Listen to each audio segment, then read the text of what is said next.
Jérôme est avec nous. Bonjour Jérôme. Bonjour. Bienvenue Jérôme. Vous êtes policier. Oui. Est-ce que C'est pas une maladie. Que dites-vous alors? Est-ce que vous dénoncez, vous parlez d'indécence avec la récupération politique ou pas? Alors, comme je disais avec votre standardiste, moi je réagissais plutôt sur les OQTF. J'ai envoyé un message là-dessus parce que oui, c'est de l'indécence, C'est le c'est de sujet, l'indécence de part et d'autre. Tout le monde va récupérer, Lola va devenir un symbole. On va oublier qu'il y a une petite fille derrière. Voilà, ça va être l'affaire Lola. Mais en fait, derrière ça, il y a la non-application de notre droit. Et je disais donc dans mon message que nous, les OQTF, je vous le dis en toute honnêteté, nous ne les traitons plus. Nous ne les traitons plus. Pourquoi? Parce que moi, sur la voie publique, lorsque je contrôle quelqu'un, même qui a commis un délit en OQTF, la partie OQTF est forcément mise à la trappe. Elle n'est pas mise à la trappe parce qu'on est des feignants et qu'on ne veut pas faire notre boulot. Elle est mise à la trappe parce que le service qui est en charge de ça nous renvoie toujours la même décision, à savoir de laisser repartir la personne en lui rappelant qu'il serait peut-être nécessaire de se conformer avec le droit du pays qui ne l'accueille plus. Et ça vaut pour tout le monde. Et vous parliez de l'affaire de la gare Saint-Charles. Je tiens juste à vous rappeler une petite chose. À la gare Saint-Charles, la personne qui a égorgé ces deux jeunes filles sortait d'un commissariat où il avait été traité pour son OQTF. Et je peux vous garantir que dans la foulée, on a tous reçu des notes de service nous demandant de veiller au bon traitement des OQTF.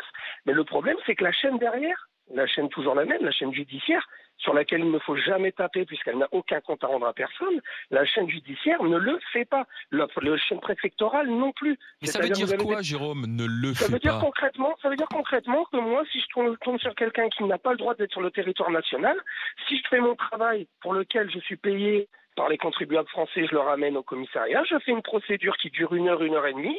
Mes collègues, après c'est pas terminé, mes collègues judiciaires, comme ce n'est plus un délit, il n'est pas placé en garde à vue mais en rétention, comme vous l'avez si bien dit tout à l'heure. Donc ils ont un délai très court pour le traiter. Vous avez une chance sur deux à peu près qu'on vous réponde qu'il est trop tard, parce que le service compétent ne travaille plus. Parce que c'est formidable aussi, mission de service public, mais pas tout le temps.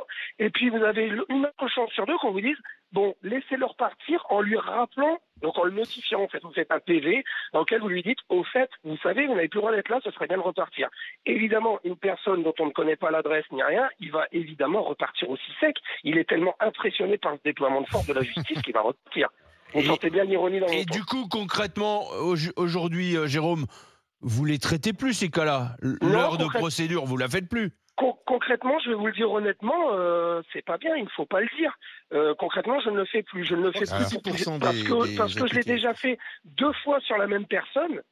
Donc j'ai été surpris de le revoir, donc je l'ai refait et je l'ai revu une 3e fois. Donc je me suis dit à un moment donné, vous savez, vider l'océan à la petite cuillère, à un moment donné,